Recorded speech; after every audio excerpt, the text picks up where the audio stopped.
ഞാൻ എൻ്റെ വീട്ടിലത്തെ കായുപ്പേരിയാണ് ഞാൻ കാണിക്കുന്നത്. കായുപ്പേരി പല തരത്തിലുണ്ടാക്കും.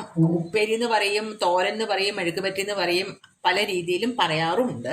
അപ്പൊ ഇന്നിപ്പോ നമ്മൾ കാണിക്കുന്നത്, ഞാനിതാ ഒരു പാത്രത്തില് 2 കായ പുഴുങ്ങാൻ വെച്ചു. പുഴുങ്ങാന്നല്ല പറയാം, വെള്ളത്തിലിട്ട് തിളപ്പിച്ച് അത് വേവിച്ചു. ഇനി നമുക്ക് ഇതിന്റെ തൊലി നമുക്ക് കളയണം കേട്ടോ. അപ്പൊ ഇതിന്റെ കറയാണ് കണ്ടോ, ഒരു കറുത്ത കളറിലൊക്കെ കാണുന്നത്. അത് കളഞ്ഞിട്ട് ഒന്ന് കഴുകിയിട്ട് ഞാൻ വരാം കേട്ടോ. ഇനിയിപ്പോ തൊലി പെട്ടെന്ന് കളയാൻ പറ്റും.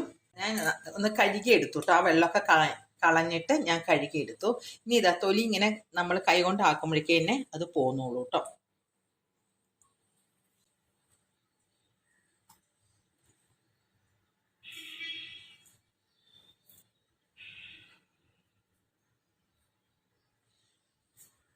തൊലി ഇങ്ങനെ അടർന്ന് വരുമ്പോഴേക്കും നമ്മളിങ്ങനെ ആക്കുമ്പോഴേക്കും തന്നെ അത് അടർന്ന് വന്നോളൂ. അതിൻ്റെ അർത്ഥം അത് വെന്തു എന്നാണല്ലോ. ഇനി ഇതിൻ്റെ തൊലിയൊക്കെ ഒന്ന് കളയാം കേട്ടോ. ചൂടുണ്ടേ, ഞാൻ കഴുകിയെങ്കിലും പച്ചവെള്ളത്തിൽ കഴുകിയതാണ്, എന്നാലും ചൂടുണ്ട്.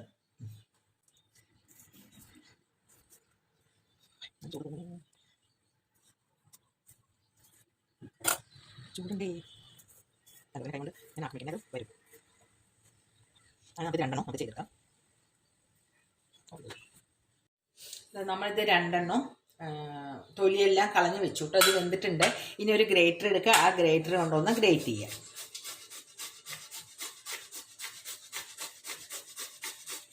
അപ്പം ഇതിങ്ങനെ നീളത്തിൽ വരും. നമുക്ക് ഈ കായയുടെ എണ്ണം കൂട്ടാട്ടോ, എത്ര വേണമെങ്കിൽ നമുക്ക് എടുക്കാം. നമ്മൾ സാധാരണ ഒന്നെങ്കിൽ വട്ടത്തിലരിയും, അല്ലെങ്കിൽ നമ്മൾ സ്ക്വയറിലരിയും, അങ്ങനെയൊക്കെയല്ലേ നമ്മൾ ഉണ്ടാക്കുക. ഇതിപ്പോൾ ഒന്ന് നിങ്ങൾ ഇങ്ങനെ ഒന്ന് ചെയ്ത് നോക്കൂ.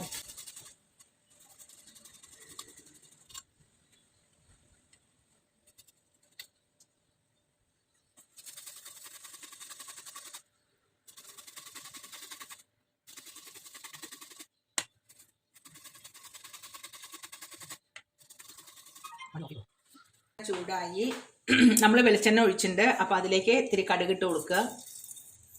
കടുകൊന്ന് പൊട്ടിക്കോട്ടെ. നമ്മൾ കുറച്ച് ചുവന്ന മുളക് ഇട്ട് വെച്ചിട്ടുണ്ട്, അതും അതിലേക്ക് ഇട്ട് കൊടുക്കുക. അതുപോലെ ഒരു അര സവോള നീളത്തിൽ അരിഞ്ഞ് വെച്ചിട്ടുണ്ട്, അതും അതിലേക്ക് ഇട്ട് കൊടുക്കുക. നന്നായിട്ട് ഇളക്കി കൊടുക്കുക.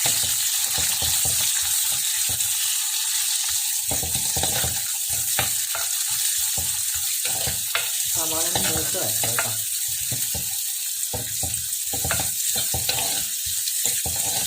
ഈ ചുവന്ന മുളകിൻ്റെ എരിവ് പോരാന്നുണ്ടെങ്കിൽ 2 പച്ചമുളക് കൂടി നമുക്ക് ചേർത്ത് കൊടുക്കാവുന്നതാണ്. ഒരു വെറൈറ്റി, അതായത് നമ്മളെപ്പോഴും ഈ സ്ക്വയറിലും വട്ടത്തിലൊക്കെ അരിഞ്ഞ കായുപ്പേരി ഉണ്ടാക്കുന്നതിൽ നിന്നും ചെറിയൊരു വ്യത്യാസം. പിന്നെ എപ്പോഴും പറയാറില്ലേ, കഷ്ണങ്ങളുടെ ആ സൈസ് മാറുക, അതുപോലെ അതിൻ്റെ രൂപം മാറുകയൊക്കെ ചെയ്യുമ്പോൾ ആ ടേസ്റ്റിനും ഒരു ചെറിയ വ്യത്യാസം വരുന്നത് നമ്മളെപ്പോഴും പറയാറില്ലേ. അതുപോലെ ഇങ്ങനെ ചെയ്ത് നോക്കുമ്പോൾ, പൊതുവേ കായ കൊണ്ട് ഉണ്ടാക്കണ ഉപ്പേരിയൊന്നും പൊതുവേ ആർക്കും അത്ര പിടിക്കാത്തതല്ലേ, ഇഷ്ടമാവാത്തതല്ലേ. അപ്പം ഇങ്ങനെ ഒന്ന് ചെയ്ത് നോക്കൂ. ഇത് കായാണെന്നും ആരും പറയില്ല. ഇനി ഇതൊന്ന് ഇതായിട്ട് വരട്ടെ കേട്ടോ, അല്ലെങ്കിൽ കടിക്കുള്ളൂ. കായ ഓൾറെഡി വെന്തു, അപ്പം ഇനി അത് കൂടുതലും വേവിക്കേണ്ട ആവശ്യമില്ലല്ലോ. അപ്പം ഈ സവാള ഒന്ന് മൊരിഞ്ഞ് വരട്ടെ. നമുക്കിത്തിരി ഉപ്പിട്ട് കൊടുക്കാം. ഉപ്പ് എപ്പോഴും നോക്കണേ. അതുപോലെ കുറച്ച് മഞ്ഞൾപ്പൊടി.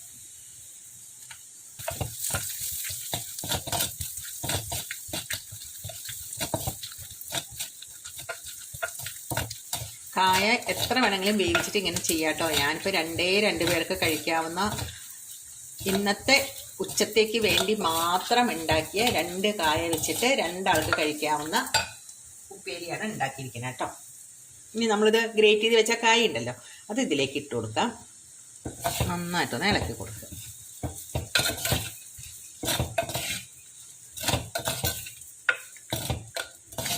ഉപ്പ് മതിയൊന്ന് നോക്കണേ.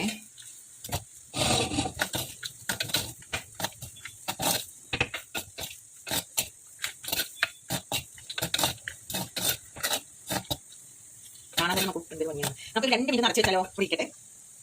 ഞാൻ ഉപ്പ് മതി നോക്കട്ടെ കേട്ടോ. ഉപ്പ് മതി കേട്ടോ.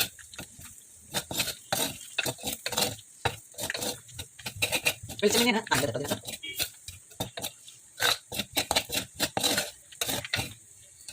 അടച്ച് വെക്കണം എന്നില്ല, ഞാനത് കൈയെടുക്കാതെ തന്നെ ഒന്ന് ഇളക്കി കൊടുത്തു. അപ്പോൾ എരിവും ഉപ്പും സവോളയും പച്ചമുളകും ചുവന്ന മുളകും ഒക്കെ നന്നായിട്ട് യോജിച്ച് വന്നിട്ടുണ്ട് കേട്ടോ. ഉപ്പൊക്കെ പാകാണേ, ഉപ്പ് എപ്പോഴും നോക്കണം കേട്ടോ. ഏറ്റവും അവസാനം ചെയ്യേണ്ടത് തേങ്ങ, അതൊന്ന് ഇളക്കി കൊടുക്കുക. സ്റ്റൗ എപ്പോഴും സിമ്മിലാക്കാൻ ശ്രദ്ധിക്കണം കേട്ടോ.